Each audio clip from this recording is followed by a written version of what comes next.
قال الله عز وجل في كتابه الكريم بعد أن أقول أعوذ بالله من الشيطان الرجيم ولما توجه تلقاء مدين قال عسى ربي أن يهديني سواء السبيل ولما ورد ماء مدين وجد عليه أمة من الناس يسقون ووجد من دونهم امرأتين تذودان قال فما خطبكما قالتا لا نسقي حتى يصدر الرعاء وأبونا شيخ كبير رب اشرح لي صدري ويسر لي أمري واحلل عقدة من لساني يفقه قولي اللهم ثبتنا عند الموت بلا إله إلا الله اللهم اجعلنا من الذين آمنوا وعملوا الصالحات وتواصوا بالحق وتواصوا بالصبر آمين يا رب العالمين.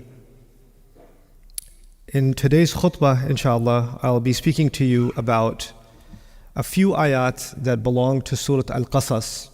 Surah Al-Qasas is one of the many surahs in which Allah tells the story of Musa alayhi salam, and a unique part of his life is mentioned in Surah Al-Qasas that's not mentioned anywhere else in this way. And that is the story of how Musa alayhi salam got married. Now, there is no other prophet in the Quran about whom we get the story of how they got married, except Musa alayhi salam. That's it. It's the only prophet. And every story in the Quran has purpose. Divine purpose. Allah selectively chose these stories for our guidance. So of all the stories, like there are marriages happening every day, and there are, hundreds of thousands of prophets in history, and several dozen of them have been mentioned in the Quran, and none of their marriages are talked about in the way that the marriage of Musa alayhi salam is talked about. So the wisdom in that is that we should be seeking wisdom about marriage itself from this story. Allah did not just tell us these stories in vain, or not just for interesting facts, but every part of the story gives us some principles, gives us some guidance. And in these next less than 20 minutes, I'm going to share with you some parts of that story and some things we might be able to learn from that story. The first thing to note is that it's a very unusual marriage. What makes it unusual? Musa alayhi salam accidentally, he was trying to stop a police officer from hurting someone, and he got in the middle of the fight and he threw a punch a little too hard, and the police officer died. And I'm fast forwarding, now he is wanted for murder in Egypt. So he's considered a criminal, and the order given to the police is shoot on sight. They're not interested in arresting Musa alayhi salam. They are going to, if they find him, they will kill him and ask questions later. So that's the idea. Now, knowing that, one of his friends told him, in the Quran we learned this, إِنَّ الْمَلَأَ يَأْتَمِرُونَ بِكَ لِيَقْتُلُوكَ, in the same surah, Surah Al-Qasas, that the police chiefs have already made a secret plan to kill you. So don't turn yourself in to the police, because the police have decided there's not going to be a trial. You're not going to court. You're not going to jail. You're going to be killed. They will kill you. So he runs away. فَخَرَجَ مِنْهَا خَائِفًا يَتَرَقَّبْ. He runs away from Egypt. He runs away from Egypt into the desert. And in the desert, there are no roads. There's no way you know where you're going. But Allah guided him, and Allah says, وَلَمَّا تَوَجَّهَ تِلْقَاءَ مَدْيَنَ, when his face turned exactly in the direction of Madian, قَالَ عَسَى رَبِّي أَن يَهْدِيَنِي سَوَاءَ السَّبِيلِ, he said, maybe, hopefully, my Rabb will guide me to the most straight path. He doesn't even know that he's facing Madian. Madian is many, many, many days of, maybe weeks of travel away. But he just turned his face in a certain direction, and Allah just put in his heart to make this dua, and he went in that direction. Now you know something about the desert. If you go 1 degree off, you might end up making a giant circle. You end up where you started. You will have no idea if you're going the right way or not. And yet somehow he finally reaches, and Allah describes, وَلَمَّا وَرَدَ مَاءَ مَدْيَنَ. So what the background that I want to emphasize is that Musa alayhi salam is number one wanted criminal right now in Egypt. And if you find him, you better tell the authorities. So he escaped the world's biggest superpower right now. 2, he's homeless. He has no job, he has no money, he has no other food, nothing. And he reaches this lake near Madian, and he finally finds a rock or a tree, and he sits under the tree to relax. And when he relaxes, he sees people are bringing their sheep and their goats and their cows, and they're giving their animals water from obviously it's the desert, so very few places that have water, they're going to bring their animals to give them water. And he's watching this scene. So he says, Allah Azza wa Jalla describes, وَلَمَّا وَرَدَ مَاءَ مَدْيَنَ وَجَدَ عَلَيْهِ أُمَّةً مِنَ النَّاسِ يَسْقُونَ. When he reached the waters of Madian, he saw a group of people, they were giving their animals water. And then he says, وَوَجَدَ مِن دُونِهِمْ إِمْرَأَتَيْنِ تَذُودَانِ. He saw two women far away, and they were pulling on their animals. Their animals want to drink, and the girls are not letting them drink. So all the men are giving their animals food, drinking, and the two women are pulling their animals back, but the goat wants to drink and is fighting with the two girls. So he leaves the shade and he went up to them and said, "Ma khatbukuma? What's wrong with both of you? What's your story? Why are you doing this?" And so they were tough and they responded to him. They said, "La nasqi hatta yustir ar-ri'a." We're not going to give our animals water until all the other men and all their animals are done. We don't go down there and we don't want to be alongside these other men. What is Allah telling us? Those men were not very respectful towards women. And if they go down there, they will be inappropriate and they will behave badly towards them. They will harass them. They will, say things to them, behave a certain way. They're protecting themselves by keeping themselves back until those men are done, because they don't know how to be around women. Now Allah Azza wa Jalla is telling us a story about women that are living in a situation where it's very difficult for them to earn a living. They basically work in a farm, they take care of animals, but they live in a society that doesn't respect women. And it's harder for them to make the living than it is for the men. They have to do twice, 3 times the work because they have to hold the animals back. Musa alayhi salam sees this whole scene. He grabs the animals and he gets them food. He gets them to drink. And then he brings the animals back. فَسَقَالَهُمَا ثُمَّ تَوَلَّى إِلَى الظِّلِّ. So he gave both of those girls, animals, the drink, brought them back, and then he went back and sat down in the shade. And he says, قَالَ رَبِّ إِنِّي لِمَا أَنزَلْتَ إِلَيَّ مِنْ رَبِّي فَقِيرٌ. Right? So he says, رَبِّ إِنِّي لِمَا أَنزَلْتَ إِلَيَّ مِنْ خَيْرٍ فَقِيرٌ rather. He says, Ya Allah, whatever good you send my way, I'm faqir. I need it. The word faqir means 2 things. Faqir means someone who's bankrupt, someone who has nothing. Faqr also means when your back is broken. If somebody put so much pressure on your back that your back snapped, that means completely helpless. And what is Musa alayhi salam asking Allah? He's telling Allah, Ya Allah, I have no food, I have no money, I have no job, I have no safety, I have nothing. So whatever you give me, I will take it. I will not be picky. I will not say, well, yes, you gave me this water, but I really like apple juice, so I'll wait until I get some apple. He's not going to have this kind of attitude. Whatever Allah gives, in Arabic they say, Ar-Rashi radiya bima rakib. The one who is walking, he'll be happy with any ride. If you're walking 30, 50, 70, 100 kilometers, and somebody offers you a bicycle, you're not saying, no, you have a BMW, we should talk. I don't want your bicycle. Whatever you get, you'll take it. So he says, Ya Allah, whatever khair you bring to me, I will take it. But the other meaning of this is also important. Musa alayhi salam felt guilty because he did kill someone and he did escape. And he knows a principle that we learn in the Quran, in al-hasanat yudhibna sayyi'at. Good deeds get rid of bad deeds. So whatever other opportunity to do something good you give me, I will take that opportunity also. Meaning he just saw these 2 girls that needed help, he just did some khair. And he came back and he sat down, and now he's asking, Ya Allah, if there's any other volunteer opportunity, anybody else I can help, let me know, I need the good deeds. So, Rabbi inni lima anzalta ilayya min khairin faqir. From this we also learn, and if you think about this, that every opportunity to help someone, because of the words anzalta ilayya, any opportunity to help someone was revealed by Allah. In my life and in your life. If somebody came in your life and you could have helped them, that was actually something revealed by Allah, sent down from the skies as an opportunity for you and me. And Allah is telling us, if someone like Musa alayhi salam is faqir, then you and I are definitely more faqir for any good deed.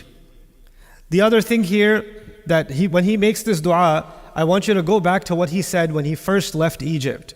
He said, hopefully Allah will guide me sawa as-sabil. Asa an yahdiyani rabbi sawa as-sabil. Maybe Allah will guide me to the straightest possible path. And what's beautiful is the straightest possible path led him to get married. Like Allah is actually even describing the merits and the beauty of getting married in the story in this strange way. But anyway, so he helps these girls and he's sitting in the shade. These girls go back home because they only came to the lake to feed their animals. So they go back home, but they go back home early. Because usually they wait for all the men to finish and then they go back home. Now they show up home 5 hours early. And their old father, who cannot work anymore, He says, basically, the Quran doesn't tell us, you can assume, logically, why are you home early? What happened? And they say, well, there was this man, he was very strong, he just took our animals, and these girls, they deal with men outside all the time. So when they talk about Musa alayhi salam, they're telling their father, this was not like other men. His behavior was different. He was not looking at us the way other men look at us. He wasn't talking to us like other men talk to us. He didn't help us and he followed us home or he was staring, nothing. He just went back under the shade and he just disappeared. And the father is very intelligent. He knows that he sends these girls out every day for work in a corrupt society. And if you're living in a corrupt society, finding a good husband for your daughter can be very difficult. You don't know who's who. Everybody's bad out there. And you want to find a good match for your daughter. So even when he hears this description from his daughters, he realizes this is a good man. In his head, he's already got a plan. And the father understands his daughter. So the way she's talking about him, he can tell she liked his character also. So what does he do? He sends one of them back to get him. Now, if I'm a father and I have 2 daughters, and I'm going to go get a man, it's safer to send 2 daughters. Doesn't it make sense? Send both girls. But we find in the Quran, فَجَاءَتْ إِحْدَاهُمَا تَمْشِي عَلَى اسْتِحْيَاءٍ.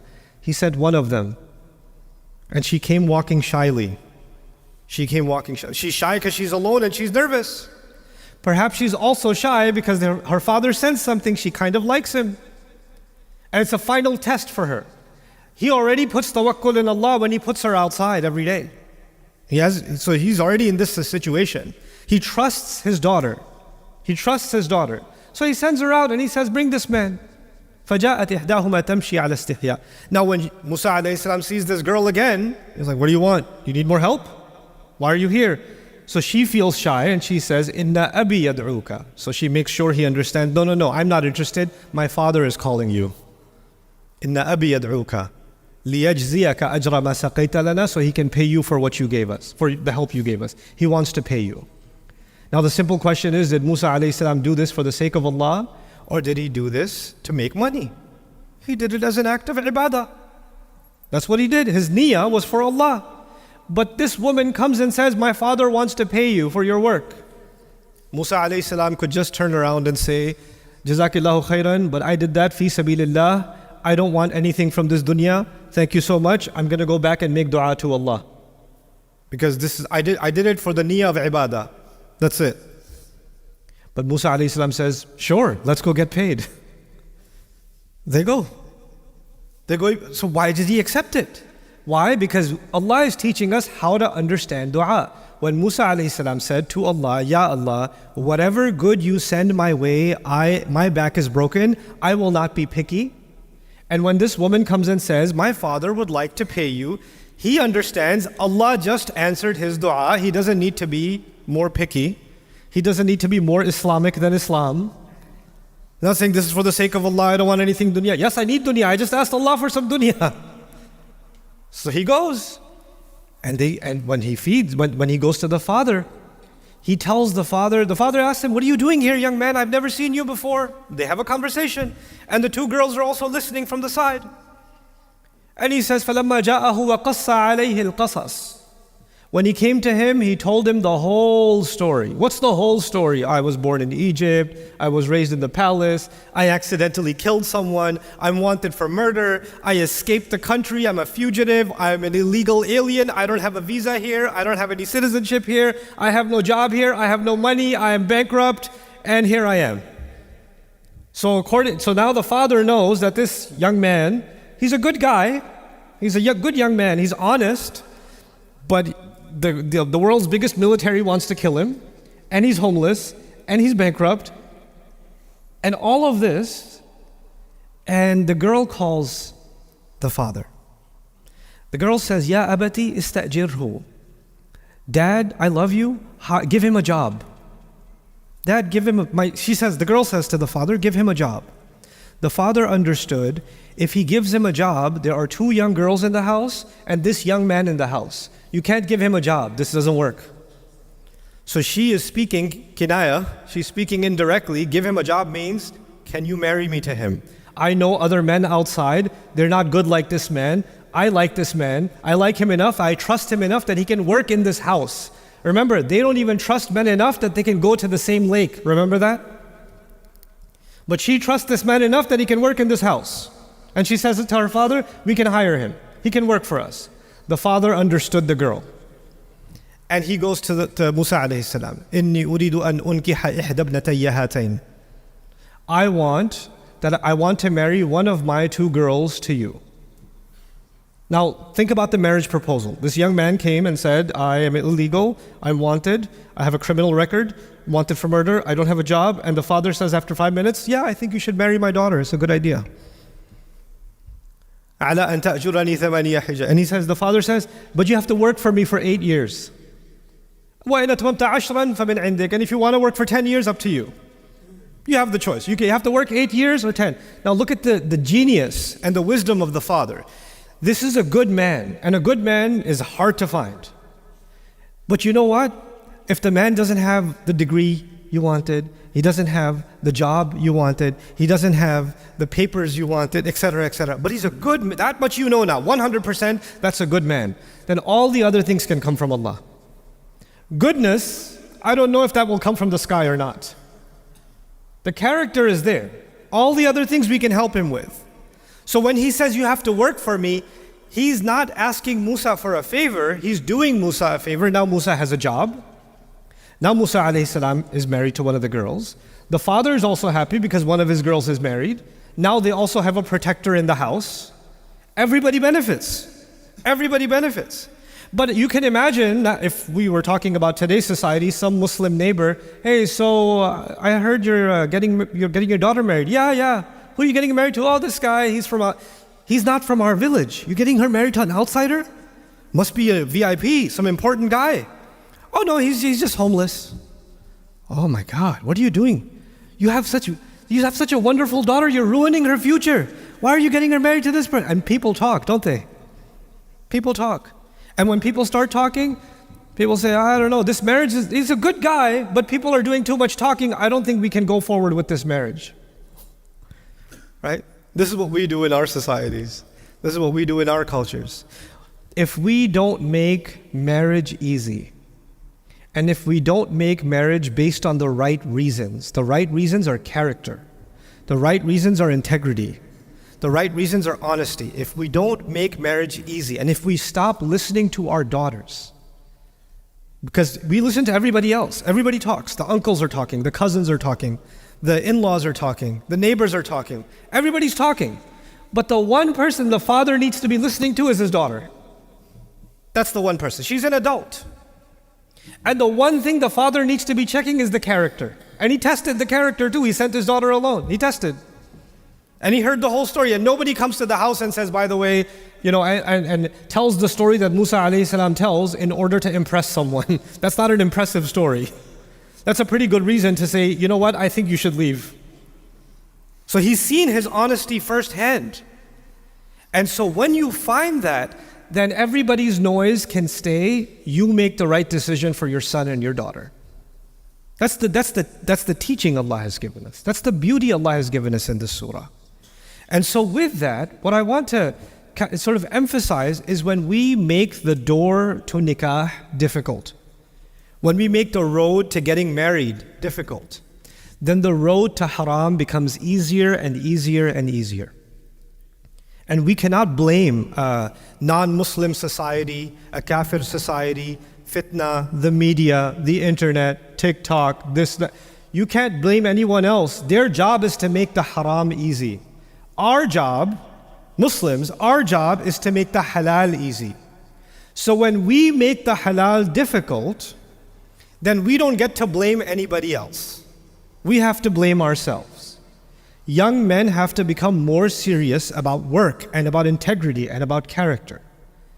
Young women have to think more about what kind of husbands they should be looking for. Fathers, in many cultures, it's hard for fathers to have conversations with their daughters about marriage. They just say, oh, he's got a good job, just do it. Yeah, but look at, he's smoking weed. He's doing that's okay. I know the family. He'll become better after he has a baby.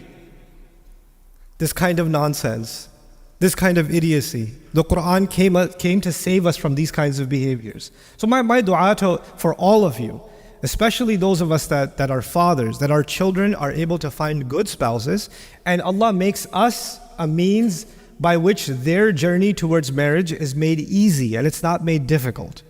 And they can have good, normal, honest conversations with us about what they do want and about what they don't want, so that we don't force them or pressure them into situations that will create fitna for the entire community. بارك الله لي ولكم في القرآن الحكيم ونفعني وإياكم بالآيات والذكر الحكيم.